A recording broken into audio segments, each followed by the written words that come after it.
Hello good morning दोस्तों, आप सब मजा में आशो मित्रों।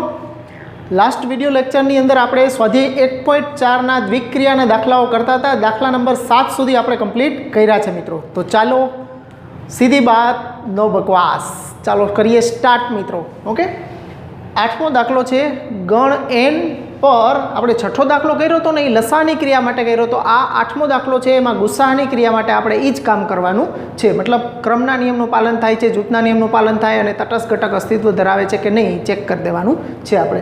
તો A સ્ટાર B બરાબર A અને B નો ગુસા છે એના દ્વારા વ્યાખ્યાયિત દ્વિક્રિયા સ્ટાર સમક્રમી છે, સ્ટાર જૂથના નિયમનું પાલન કરે છે અને આ દ્વિક્રિયા માટે તટસ્થ ઘટકનું અસ્તિત્વ છે। આવા પ્રશ્ન પૂછ્યા છે। તો 1 બાય 1 આપણે આન્સર આપશું।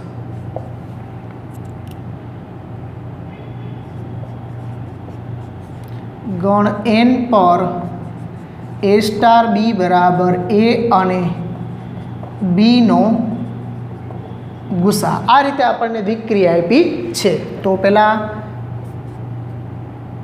સમક્રમી ચેક કરી લઈ। તો A स्टार B बराबर A અને B નો ગુસાહ गुरुतम सामान्य अवयव। तो आया ए अने बी नो गुसा क्यों कि बी अने ए नो गुसा क्यों बने सरखा ज थाय। तो आया कोई फेर पड़तो नथी एटले बी अने ए नो गुसा बराबर बी स्टार ए लखी सकीए। तेथी स्टार समक्रमी छे। हवे ए ज रीते जूथना नियम माटे जूथनो नियम A star B star C बराबर A स्टार B अने C नो गुसा बराबर। हवे A साथे एनो गुसा लई तो A B C नो A B अने C नो गुसा थाय। तो ए ज रीते तथा A star B star C लई। ओके, छेल्ला बेनु जूथ लीधुं हतुं, हवे पहेला बेनु जूथ लई छीए आपणे। तो A अने B नो गुसा N स्टार C बराबर ए बी अने सी नो गुसा थशे। ओके मित्रों, तो मतलब बेय में सरखुं मळ्युं छे। तेथी स्टार जूथना नियमनुं पालन करे छे। ओके, हवे तटस्थ घटकनी वात कर दई। ओके, तो हवेना तटस्थ घटक माटे આપણે જે પ્રમાણે વ્યાખ્યા છે એ પ્રમાણે કે પ્રત્યેક A બિલોંગ્સ ટુ N માટે ધારો કે E બિલોંગ્સ ટુ N તટસ્થ ઘટક છે। આપણે E છે એ એનો તટસ્થ ઘટક છે એવું લઈ તો શું થવું જોઈએ? તો કે તો A સ્ટાર E બરાબર E સ્ટાર A થવું જોઈએ। તો સમક્રમી તો છે એટલે આટલું લઈને આગળ વધીએ। તો A સ્ટાર E બરાબર A। તેથી A અને E નો ગુસા બરાબર A। હવે એવી કોઈ સંખ્યા તમને E મળી શકે કે જેની સાથે કોઈ પણ A બિલોંગ્સ ટુ એન નો લસા એ જ મળે આપણને? તો એવું પોસિબલ નથી। એવું ત્યારે જ પોસિબલ થાય કે E છે એને દરેક A વડે વિભાજ્ય હોય। ઓકે, E એ દરેક A વડે વિભાજ્ય હોય તો જ શક્ય બને। તેથી સ્ટાર માટે તટસ્થ ઘટકનું અસ્તિત્વ નથી. ઓકે, તટસ્થ વ્યસ્ત ઘટકની તો વાત જ નથી થઈ, કારણ કે તટસ્થ ઘટકનું જ અસ્તિત્વ ન હોય તો પછી વ્યસ્ત ઘટકનું તો અસ્તિત્વ ન જ હોય. એટલે ગુસાહની ક્રિયા માટે તમે જોઈ શકો છો કે તટસ્થ ઘટક અસ્તિત્વ નથી ધરાવતો. જ્યારે લસાહની ક્રિયા માટે તટસ્થ ઘટકનું મૂલ્ય E બરાબર 1 છે અને એમાં એના વ્યસ્તમાં એક જ એવી સંખ્યા છે કે જેનો વ્યસ્ત E પોતે 1 મળે છે, બાકી એકયના વ્યસ્ત પણ નથી મળતા. ઓકે, અને આની અંદર ગુસાહની ક્રિયામાં તો એના તટસ્થ ઘટકનું જ અસ્તિત્વ નથી, એટલે વ્યસ્ત ઘટકનું તો એક પણ ઘટકનો વ્યસ્ત ઘટક પણ મળતો નથી મિત્રો. તો નોંધી લ્યો આ દાખલાને. ચાલો મિત્રો, એના પછી 9મો દાખલાની અંદર આપણે ક્રમના નિયમનું અને જૂથના નિયમનું પાલન થાય છે કે નહીં એ જુદી જુદી દ્વિક્રિયાઓ માટે ચકાસવાનું છે.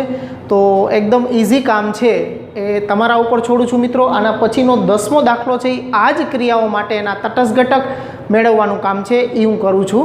તો આના માટે તમને થોડીક ચર્ચા કરી દઉં. ઓકે, સમય સંખ્યાઓના ગણ ક્યુ પર દ્વિક્રિયાઓ સ્ટાર નીચે દર્શાવ્યા પ્રમાણે વ્યાખ્યાયિત છે. A સ્ટાર B બરાબર A-B આ પ્રમાણે આપ્યા છે. કઈ દ્વિક્રિયાઓ સમક્રમી છે અને કઈ દ્વિક્રિયાઓ જૂથના નિયમનું પાલન કરે છે તે મેળવવાનું છે. તો અહીંયા A સ્ટાર B બરાબર A-B છે. હવે બાદબાકી છે એ સમક્રમી હોતી નથી, તો હું અહીંયા લખી દઉં છું. તમારે આ સમક્રમી અને જૂથનો નિયમ, ઓકે, તમારે હું લખું છું એમ સીધું નથી લખી નાખવાનું, તમારે ઉદાહરણ આપવાના રહેશે એમાં. ઓકે, તો A-B બરાબર B - A થાય નહીં, એનો મતલબ કે આ સમક્રમી નથી. એવું સમક્રમી ન હોય એટલે જૂથના નિયમનું પાલન ન જ કરે. એટલે તમે અહીંયા સંખ્યા કોઈ પણ બે સંખ્યા માટે 5 અને 8 માટે લઈ લો તો 5 - 8 અને 8 - 5 બે સરખા થાય નહીં. એમ જૂથના નિયમ માટે 1 2 3 લ્યો કે 2 3 4 સંખ્યા લઈ લેવાની. એના માટે તમારે પહેલા બેનું જૂથ અને છેલ્લા બેના જૂથ લઈ અલગ અલગ અને બે સરખા નથી આવતા એવું બતાવી દેવાનું રહેશે. એટલે ક્રમના નિયમનું પાલન નથી થતું અને જૂથના નિયમનું. બીજામાં A² + B² લખું કે B² + A² લખું, બે સરખું જ થશે, એટલે આનું પાલન થશે, પણ અહીંયા જૂથના નિયમનું પાલન થશે નહીં મિત્રો. ઓકે, પછી A + AB છે, તો ઓલું B સ્ટાર A કરું તો B + B A થાય ને, એનો મતલબ કે સમક્રમી નથી. ક્રમના નિયમનું પાલન ન કરે એટલે તો જૂથના નિયમનું પાલન ન જ કરે. પછી A - B² લખું કે B - A² લખું, વર્ગ હોય એટલે બે સરખું થાય, કારણ કે 3 - 5 એટલે -2 નો વર્ગ 4 જ થાય, અને 5 - 3 એટલે 2 અને એનો વર્ગ એ 4 જ થાય. એટલે A - B નો વર્ગ કે B - A નો વર્ગ કે બે હરખું જ થાય. એટલે આવી જેમાં પાલન થાય છે એના માટે તમારે સીધું જ વ્યાપક સ્વરૂપમાં કે A સ્ટાર B બરાબર A² + B² બરાબર B² + A² બરાબર B સ્ટાર A. એમ અહીંયા પણ A સ્ટાર B બરાબર A - B² બરાબર B - A² બરાબર B સ્ટાર A એવું વ્યાપક સ્વરૂપમાં જ બતાવી દેવાનું છે, એમાં કોઈ ઉદાહરણની જરૂર રહેતી નથી. પછી અહીંયા A - B², હવે જૂથના નિયમનું પાલન કરશે નહીં મિત્રો. ઓકે, પછી એ તમે ઉદાહરણ આપી દેજો એની અંદર 1 2 3 કે 2 3 4 લઈને, એટલે ખ્યાલ આવી જશે તમને. પછી A સ્ટાર B બરાબર A×B/4 છે. હવે જો અંશમાં ગુણાકાર હોય અને છેદમાં કોઈ પણ તમને આ રીતે અજ્ઞાત સંખ્યા, ટૂંકમાં જ્ઞાત સંખ્યા વડે નિશ્ચિત સંખ્યા વડે એને ભાગેલા હોય, બે સંખ્યાના ગુણાકારના છેદમાં કોઈ પણ સંખ્યા વડે ભાગવામાં આવે તો A×B/4 કરું કે B×A/4 કરું, બે સરખું જ થાય, એટલે સમક્રમી છે અને જૂથના નિયમનું પણ પાલન કરશે. ABC/16 થશે આ. તો ABC/16 બેયમાં તમને મળી જશે, એટલે વ્યાપક સ્વરૂપમાં જ બતાવજો જૂથનો નિયમ પણ, એટલે થઈ જશે. ઓકે, બે બાજુ અલગ અલગ બતાવજો, બેયમાં સરખું આવી જશે. પછી A×B² કરું કે B×A² કરું, એ સરખા થાય નહીં, એટલે આ નથી તો આ પણ નથી. એટલે આ સમક્રમી માટે અને જૂથના નિયમ માટે તમારે બતાવવાનું છે. ઓકે, મેં ખાલી રાઇટ રોંગ કર્યા છે એમ નથી કરી નાખવાનું, તમારે એના માટે ઉદાહરણ અને જ્યાં વ્યાપક સ્વરૂપમાં થાય છે અહીંયા વ્યાપક સ્વરૂપમાં બતાવી દેવાનું છે, અને જ્યાં નથી થતું ત્યાં તમારે કાઉન્ટર એક્ઝામ્પલ આપવાના છે. આ જ દાખલાઓ માટે હવે પછીના દાખલા નંબર 10ની અંદર તટસ્થ ઘટકોની વાત કરવાની છે. એટલે એ કોન્સેપ્ટ સમજવો એકદમ જરૂરી છે, એટલે એના ઉપર આપણે ટાઈમ થોડોક આપશું, આના ઉપર ટાઈમ દેતા નથી, તમારા ઉપર છોડી દઉં છું મિત્રો. નોંધી લ્યો.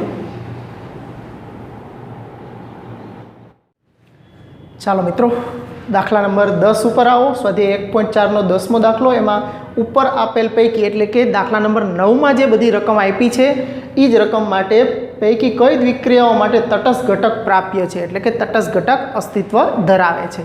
તો અહીંયા પહેલી દ્વિક્રિયા આપણી સામે છે કે A સ્ટાર B બરાબર A માઇનસ B.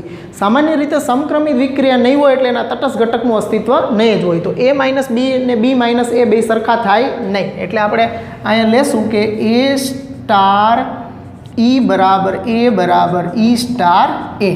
ઓકે, તો એના માટે A સ્ટાર E બરાબર A. તો શું થશે? તો A સ્ટાર E બરાબર A લઈ તો A માઇનસ E બરાબર A. એનો મતલબ કે આ E સામે જવા દો તો A માઇનસ A બરાબર E. તો E બરાબર 0 અહીંયા આપણને મળ્યા છે. પણ આ 0 માટે પાછું E સ્ટાર A બરાબર A થઈ જવું જોઈએ. તો E ચેક કરી લેવું પડે. સમક્રમી નથી એટલે એમાં E થશે જ નહીં. પરંતુ E બરાબર 0 માટે E સ્ટાર A બરાબર 0 સ્ટાર A બરાબર 0 માઇનસ A બરાબર minus A is not equal to A. Okay, આ E બરાબર 0 લઈ અને E સ્ટાર A આપણે મેળવીએ તો એમાં આપણને A નથી મળતો, અહીંયા માઇનસ A મળે છે. એટલે આ સ્ટાર માટે તટસ્થ ઘટક અસ્તિત્વ ધરાવતો નથી. તેથી સ્ટાર માટે તટસ્થ ઘટકનું અસ્તિત્વ નથી. ઓકે, એટલે એકમાંથી જો આપણને નિશ્ચિત કિંમત એની મળી જતી હોય તો એ કિંમત લઈ અને આના માટે ચેક કરી દેવાનું. એટલે સમક્રમી ન હોય એટલે એમાં એ સામે આવશે જ નહીં. ઓકે, એટલે ચિંતા કરવાની જરૂર જ નથી. ઓકે, હવે A સ્ટાર B બરાબર A square plus B square છે. તો એના માટે પણ A સ્ટાર E બરાબર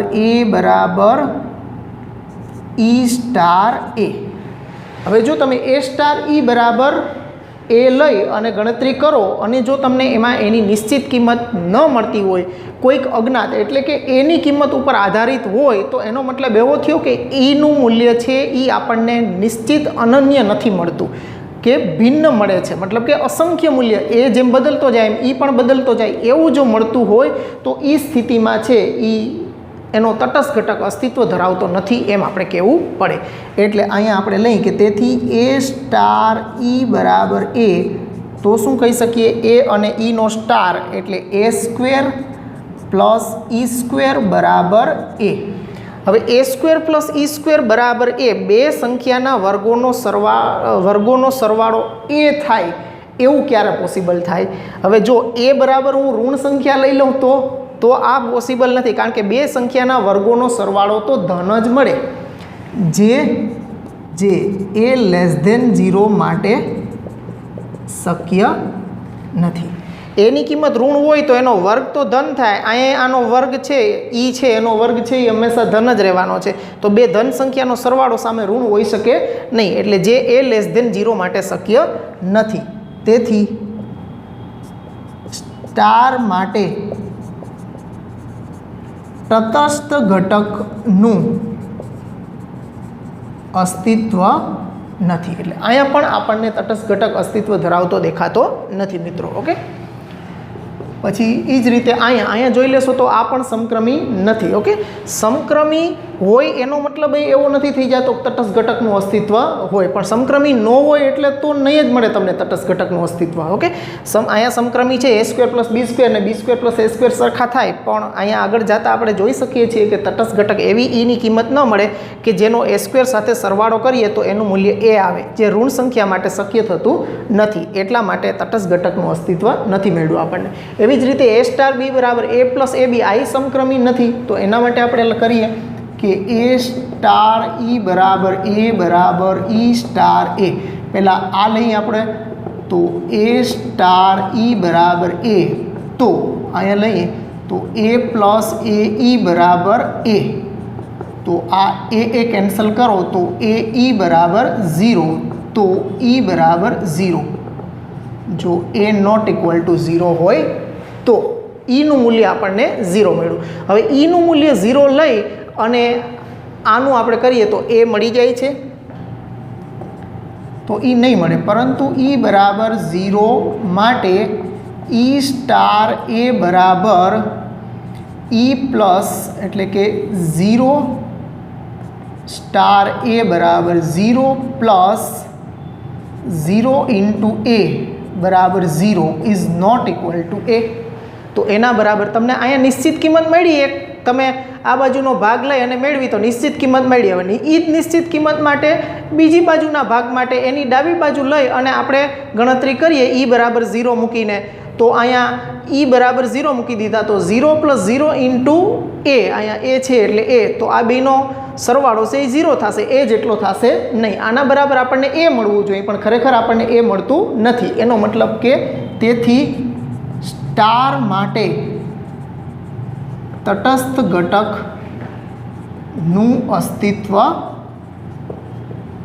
નથી. હવે એના પછીનું છે કે a સ્ટાર b બરાબર a માઇનસ બીનો સ્ક્વેર.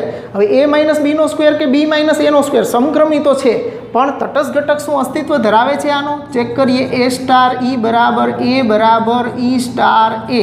તો આ બાજુનો ભાગ લઈ કે a સ્ટાર e બરાબર a એમ્પ્લાઇઝ a minus Eno square બરાબર a.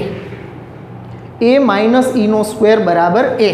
હવે આ વસ્તુ પણ પોસિબલ નથી. જેમ અહીંયા આપણે શું કીધું હતું કે એ ઋણ હશે ત્યારે આ વસ્તુ શક્ય નથી, કારણ કે બે સંખ્યાના વર્ગોનો સરવાળો સામે એ ઋણ હોય તો એ ઋણ થઈ શકે નહીં, એટલે શક્ય નહોતું. એમાં અહીંયા પણ એ જ વસ્તુ થશે કે એ જો ઋણ લેશું સંખ્યા આપણે તો કોઈ પણ બે સંખ્યાનો બાદબાકી તમે લ્યો, ઋણ સંખ્યાના અહીં ઋણ અહીં ધન હોય માનો કે, તો બેયને જે કાંઈ પણ સરવાળો બાદબાકી આવે એનો વર્ગ કરીએ એટલે તો ધન જ રહીએ, પણ અહીં સામે તો ઋણ સંખ્યા એટલે ધન બરાબર ઋણ સંખ્યા થાય, એટલે અહીંયા પણ એ શક્ય થશે નહીં.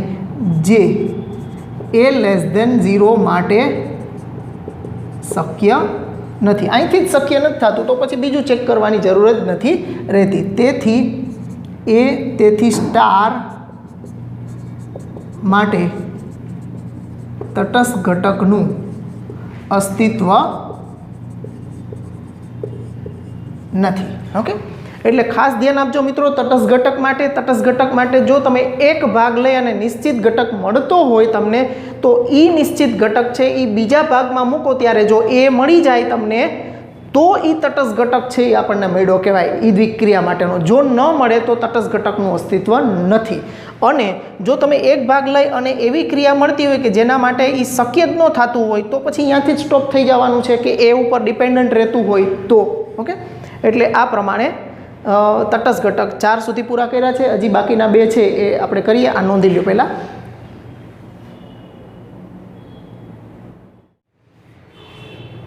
ચાલો મિત્રો, પછીનો 10માનો 5મો દાખલો છે. એમાં તટસ્થ ઘટક મેળવીએ. a સ્ટાર b બરાબર a ઇન્ટુ b/4 ની ક્રિયા આપી છે. તો એના માટે a સ્ટાર e બરાબર e સ્ટાર a. તો આ ભાગ લઈએ આપણે, સંક્રમિતો છે જ. a સ્ટાર e બરાબર a એમ્પ્લાઇઝ a e/4 બરાબર a. તો a e બરાબર 4a. હવે એ છે એ શૂન્યેતર હોય એના માટે આપણે e બરાબર 4. અહીંયા આપણને નિશ્ચિત સંખ્યા મળી ગઈ છે. તો તથા આ બાજુનો ભાગ લઈએ કે e સ્ટાર a બરાબર 4 સ્ટાર a બરાબર 4a/4 બરાબર, આ 4 કેન્સલ કરીએ તો બરાબર આપણને a મળી ગયા છે. એનો મતલબ કે e બરાબર 4 છે એ એનો તટસ્થ ઘટક થશે. તેથી e બરાબર 4a સ્ટારનો તટસ્થ ઘટક છે. ઓકે, એટલે આ દાખલાની અંદર આપણને તટસ્થ ઘટકનું અસ્તિત્વ મળે છે. એટલે વ્યવસ્થિત સમજો. એક ભાગ લઈ અને જો નિશ્ચિત કિંમત મળતી હોય તો એ બીજી બાજુના ભાગની ડાબી બાજુમાં મૂકવાની 4, અને જો એના બરાબર એ મળી જાય તો આપણો તટસ્થ ઘટક અસ્તિત્વ ધરાવે છે એમ કહેવાય. તો અહીંયા નિશ્ચિત કિંમત મળવી જોઈએ ત્યારે આ રીતે કરવાનું. પણ જો પહેલી વખત જ કરો અને કોઈક એવી ક્રિયાઓ આવતી હોય કે જેને લીધે એ શક્ય જ ન થતું હોય તો ત્યાંથી જ પછી ના પાડી દેવાની કે તટસ્થ ઘટકનું અસ્તિત્વ રહેતું નથી. ચાલો, એના પછીનો છે 6થો દાખલો. a સ્ટાર b બરાબર ab/2. તો અહીંયા આપણે કરીએ કે a સ્ટાર e બરાબર e સ્ટાર a. તેથી a સ્ટાર e બરાબર a એમ્પ્લાઇઝ હવે a ઈનો સ્ક્વેર બરાબર a. હવે જો e સ્ક્વેર બરાબર બે બાજુ કેન્સલ કરીએ તો e બરાબર e સ્ક્વેર બરાબર 1, તો e બરાબર ±1 થશે. તો તો અહીંયા એકચ્યુઅલી ઈની કિંમત નિશ્ચિત મળી છે પણ ભિન્ન મળી છે. એ હંમેશા અનન્ય જ હોય, એક જ હોવો જોઈએ, બે બે ઘટકો ન મળવા જોઈએ. તેમ છતાં હજી ચેક કરી દો, અથવા તો અહીંયા બસ અહીંથી અટકી જશો તોય ચાલશે, બે કિંમતો આવવી જોઈએ નહીં. અથવા તો તમે આના ઉપર જશો તો પણ ચાલશે કે ભાઈ પરંતુ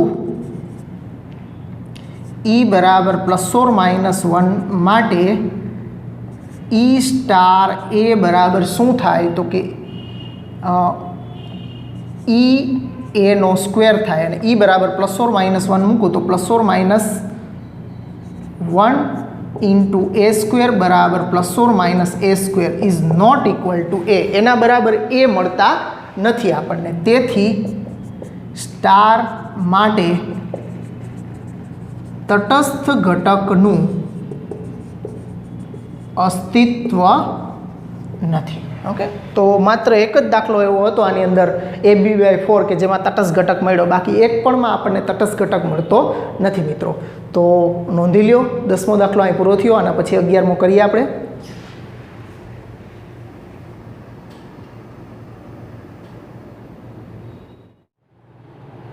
ચાલો મિત્રો, 11મા દાખલામાં ધારો કે A બરાબર n ક્રોસ n. અહીંયા ગણ A છે એ n ક્રોસ n કે બે ગણોના કાર્તેજી પ્રાકૃતિક સંખ્યા ગણ n સાથેના જ કાર્તેજી ગુણાકારથી વ્યાખ્યાયિત છે. એનો મતલબ ક્રમયુક્ત જોડ સાથેની અહીંયા વાત થવાની છે. અને A પર દ્વિક્રિયા સ્ટાર AB સ્ટાર CD બરાબર A+C અને B+D ની ક્રમયુક્ત જોડ આપે છે. એનો મતલબ કે અહીંયા પહેલા ઘટકનો સરવાળો થાય છે પહેલા ઘટકમાં અને બીજા ઘટકનો અહીંયા સરવાળો થાય છે. દ્વારા વ્યાખ્યાયિત છે. સાબિત કરો કે સ્ટાર સમક્રમી છે, જૂથના નિયમનું પાલન કરે છે. જો સ્ટાર માટે એમાં કોઈ એકમ ઘટક હોય તો તે મેળવવાનો છે આપણે. તો ત્રણ વસ્તુ, ક્રમનો નિયમ, જૂથનો નિયમ અને તટસ્થ ઘટક ત્રણેય ચેક કરવાના છે. તો કરીએ 1 by 1.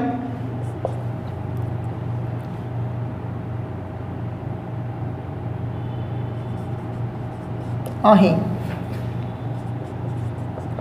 ગણ A બરાબર n ક્રોસ n પરની દ્વિક્રિયા AB સ્ટાર CD બરાબર A+C અને B+D છે. તો સમક્રમી ચેક કરીએ પહેલાં આપણે. તો એના માટે આપણે AB સ્ટાર CD બરાબર શું લખી શકીએ તો કે આ સામે છે એ જ કે A+C અને B+D. તો સરવાળો સમક્રમી છે એટલે ઊંધા કરી શકું, એટલે C+A અને D+B લખી શકું. તો એના આધારે પહેલો ઘટક લઈ લઉં એટલે CD અને બીજો ઘટક એટલે A સ્ટાર AB. એનો મતલબ AB સ્ટાર CD બરાબર CD સ્ટાર AB આપણે બતાવી દીધું છે. તેથી સ્ટાર સમક્રમી છે. હવે એવી જ રીતે જૂથનો નિયમ,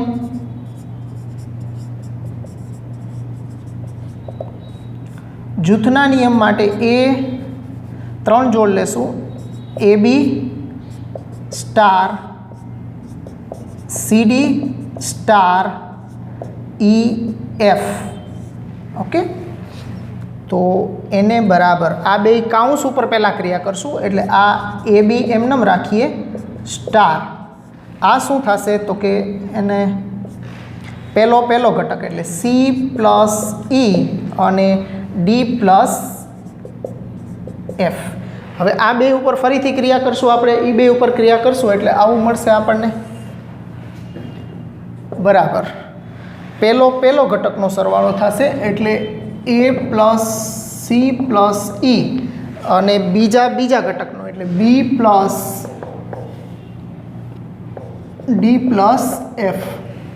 હવે આપણે પહેલાં બેનું જૂથ બનાવવું છે, છેલ્લાને અલગ પાડવો છે, એટલે સરવાળા માટે જૂથના નિયમનું પાલન થાય છે. તો અહીંયા આપણે જૂથ બદલાવી નાખીએ. પહેલાં બેનું જૂથ લઈ લઈ, A+C+E ને છૂટો પાડી દઈએ. અહીંયા આપણે B+Dનું જૂથ લઈ અને Fને છૂટો પાડી દઈએ. તો એના ઉપરથી આવું લખી શકીએ આપણે કે A+C અને B+D સ્ટાર EF બરાબર A સ્ટાર AB સ્ટાર પહેલો ઘટક AB સ્ટાર CD સ્ટાર ઈ એફ, એનો મતલબ કે છેલ્લા બેનું જૂથ લઈ અને પહેલા બેનું જૂથ આપણે બતાવી દીધું છે એટલે જૂથના નિયમનું પાલન થાય છે. તેથી સ્ટાર માટે જૂથના નિયમનું પાલન થાય છે. ચાલો હવે તટસ્થ ઘટક, ચાલો તટસ્થ ઘટકનું પાલન થાય છે કે નહીં એ આપણે ચેક કરીએ. તો એના માટે તટસ્થ ઘટક માટે આપણે ધારી લેશું, ધારો કે E1 E2 બિલોંગ્સ ટુ એ સ્ટારનો તટસ્થ ઘટક છે એવું આપણે ધારી લઈએ છીએ. તો એના માટે પ્રત્યેક AB બિલોંગ્સ ટુ એ માટે AB સ્ટાર E1 E2 બરાબર AB બરાબર E1 E2 સ્ટાર AB થવું જોઈએ. હવે આ સમક્રમી તો છે જ એટલે કોઈ પ્રશ્ન રહેતો નથી, આપણે આટલું કામ લેશું. તેથી AB સ્ટાર E1 E2 બરાબર AB. તો આના પહેલા ઘટકનો સરવાળો એટલે A પ્લસ E1 અને બીજા ઘટકનો એટલે B પ્લસ E2 બરાબર AB. હવે બે બાજુ ક્રમયુક્ત જોડ છે એ સમાન છે, એનો મતલબ એના અનુરૂપ ઘટકોને આપણે સરખાવી શકીએ. એટલે પહેલા સાથે પહેલો સરખાવશું તો A પ્લસ E1 બરાબર A અને B પ્લસ E2 બરાબર B. તો બે બાજુથી A કેન્સલ થશે એટલે E1 બરાબર 0 અને અહીંયા B કેન્સલ કરશું એટલે E2 બરાબર પણ 0. એટલે E1 અને E2 0 મળ્યા છે. તેથી E1 E2 બરાબર 0 0 એ સ્ટારનો તટસ્થ ઘટક છે. ઓકે, અહીંયા આ બાજુ લઈ અને આપણે નિશ્ચિત ઘટક મળ્યા છે. ઓલી બાજુ ચેક કરવી હોય તો કરી શકો પણ કાંઈ જરૂર નથી રહેતી. ઓકે, એમાં તમે આ બાજુ લઈ અહીં 0 0 લઈ અને એનો સ્ટાર AB સાથે કરશો એટલે એ AB જ તમને મળવાના છે, એટલે કોઈ આમાં જરૂરિયાત રહેતી નથી. તો અહીંયા આ ક્રિયા માટે આપણને તટસ્થ ઘટક છે E1 E2 0 0 મળે છે. એટલે અહીંયા ક્રમયુક્ત જોડની અંદર આપણે આ E1 અને E2 એટલે ક્રમયુક્ત જોડ એક જ તટસ્થ ઘટક કહેવાય એનો, એટલે અહીં ક્રમયુક્ત જોડના સ્વરૂપમાં તટસ્થ ઘટક મળશે આપણને. નોંધી લ્યો મિત્રો દાખલાને.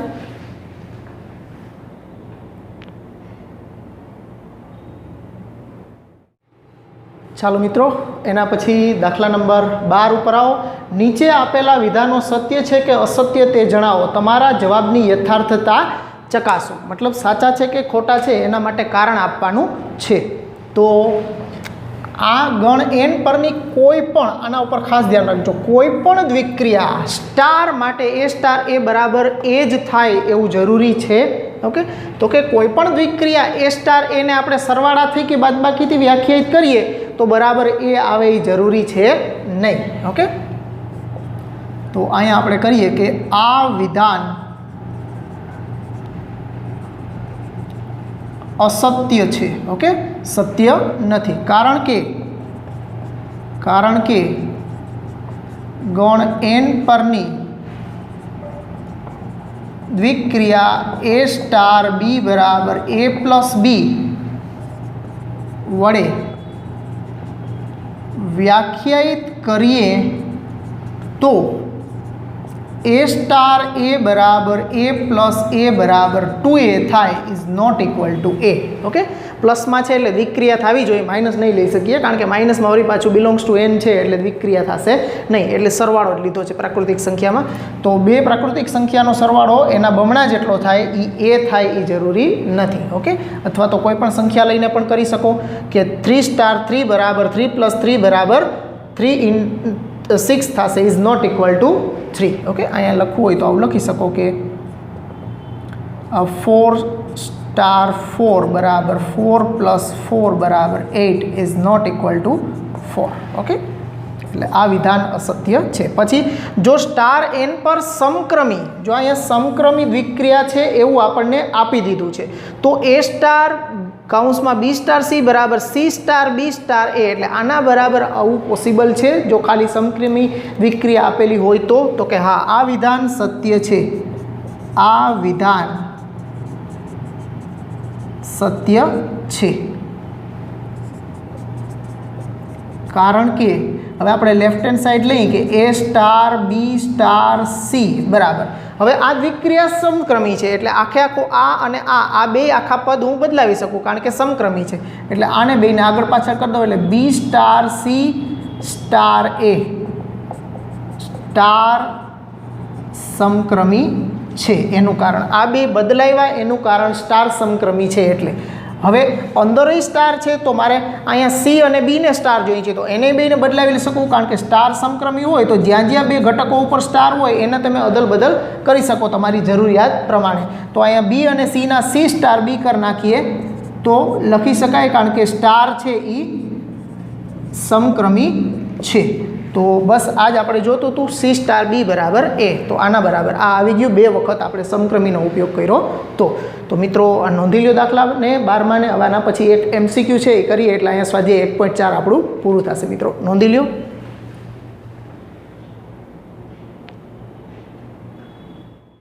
ચાલો મિત્રો છેલ્લો દાખલા નંબર 13 છે એ MCQના સ્વરૂપમાં આપ્યું છે. A સ્ટાર B બરાબર A cube plus B cube દ્વારા વ્યાખ્યાયિત n પરની દ્વિક્રિયા સ્ટારનો વિચાર કરો અને નીચેના વિકલ્પો આપ્યા છે સમક્રમી અને જૂથના નિયમને અનુરૂપ આપ્યા છે. સમક્રમી જૂથના નિયમને અનુસરે છે અને સમક્રમી છે બંને છે. સમક્રમી છે જૂથના નિયમને અનુસરતી નથી, જૂથના નિયમને અનુસરે છે સમક્રમી નથી અને જૂથના નિયમને પણ અનુસરતી નથી. આવા વિકલ્પો આપ્યા છે આપણને. તો આ તો સ્પષ્ટ જ છે. A સ્ટાર B બરાબર A cube plus B cube તો B cube plus A cube લખી શકો એટલે B સ્ટાર A એટલે સ્ટાર સમક્રમી છે. એટલે સ્ટાર સમક્રમી તો છે. ઓકે તો સમક્રમી હોય એવા પહેલો અને બીજો બે નિયમ. હવે જૂથના નિયમ માટે સંખ્યા લેવી પડશે આપણે. તો 1 સ્ટાર 2 સ્ટાર 3 કરીએ તો 1 સ્ટાર 2 સ્ટાર 3 એટલે 2નો ઘન વત્તા 3નો ઘન. તો 1 સ્ટાર 2નો ઘન 8 વત્તા 3નો ઘન 27 એટલે આ થયું 1 સ્ટાર 35. તો 1 સ્ટાર 35 એટલે 1નો ઘન વત્તા 35નો ઘન થાય. હવે કેટલો થાય એ આપણે લખવો નથી અત્યારે.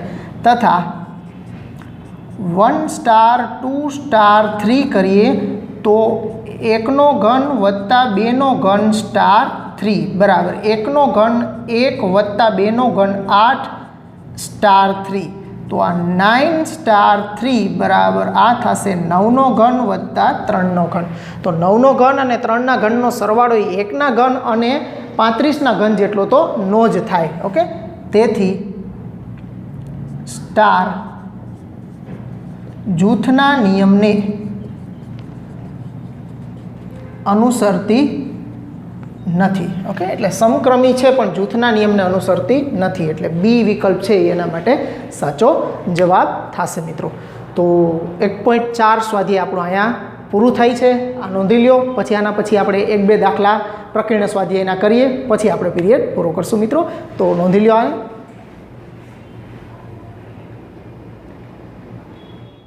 ચાલો મિત્રો સ્વાધ્યાય 1.4 આપણે પૂરું કરી નાખ્યું છે. હવે આગળ પ્રકીર્ણ ઉદાહરણ અને સ્વાધ્યાય 1 આપણે કરવાના બાકી રહ્યા છે. એનો મતલબ હવે બધા જ પ્રકારની થિયરી જે આપણે ભણી ગયા હતા એ પ્રકારની મિક્સ થિયરીના બધા જ દાખલાઓ મિક્સમાં આવશે.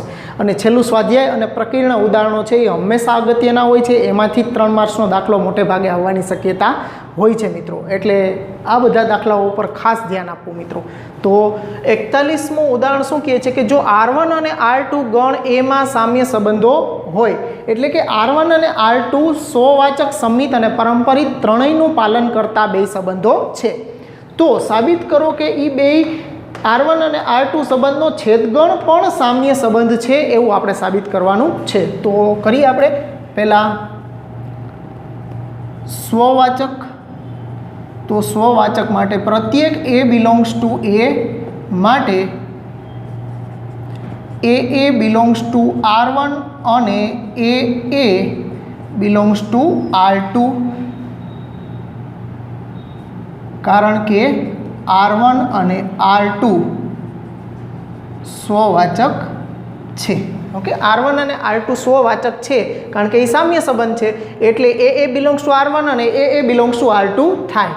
તો જો કોઈ ઘટક એક જ સરખા ઘટક છે R1 અને R2 બેયમાં હોય તો એના છેદગણમાંય હોય, તેથી એ ઇઝ બિલોંગ્સ ટુ R1 છેદ R2, અને જો R1 છેદ R2માં આ ક્રમયુગ જોડ એ બિલોંગ્સ ટુ R1 છેદ R2 મળી જાય આપણને, તો આપણે કહી શકીએ કે તેથી R1 છેદ R2 એ સ્વવાચક છે. ચાલો આ સ્વવાચકની વાત થઈ. હવે સંમિતની વાત કરીએ.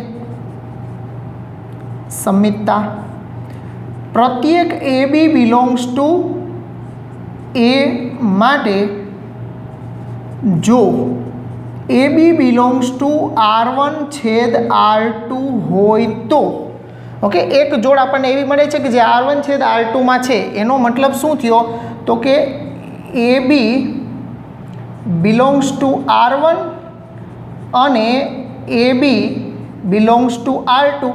હવે કોઈ જોડ એ બી R1માંય હોય અને છેદગણમાં છે, એનો મતલબ બંનેમાં છે. બંનેમાં છે એટલે R1માં છે અને R2માંય છે. હવે R1માં હોય તો R1 તો સંમિત છે, એનો મતલબ કે એના ઉલટા કરી શકું, BA is belongs to R1 અને BA is belongs to R2. કારણમાં આપણે આપશું કે R1 અને R2 સંમિત છે, એટલે આપણે ઉલટા કરી શકીએ. અને જો બેયના ઉલટા R1 અને R2માં અસ્તિત્વ ધરાવતા હોય તો એના છેદમાં પણ અસ્તિત્વ ધરાવે, એટલે કે BA is belongs to R1 છેદ R2.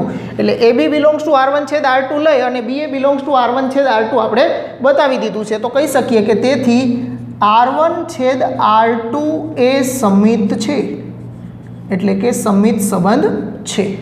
તો હવે પરંપરિત એક જ બાકી રહ્યું આપણે બતાવવાનું.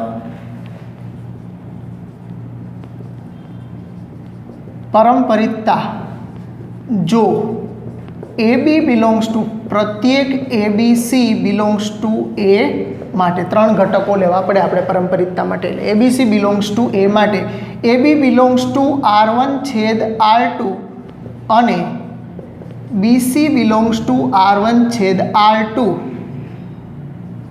હોય તો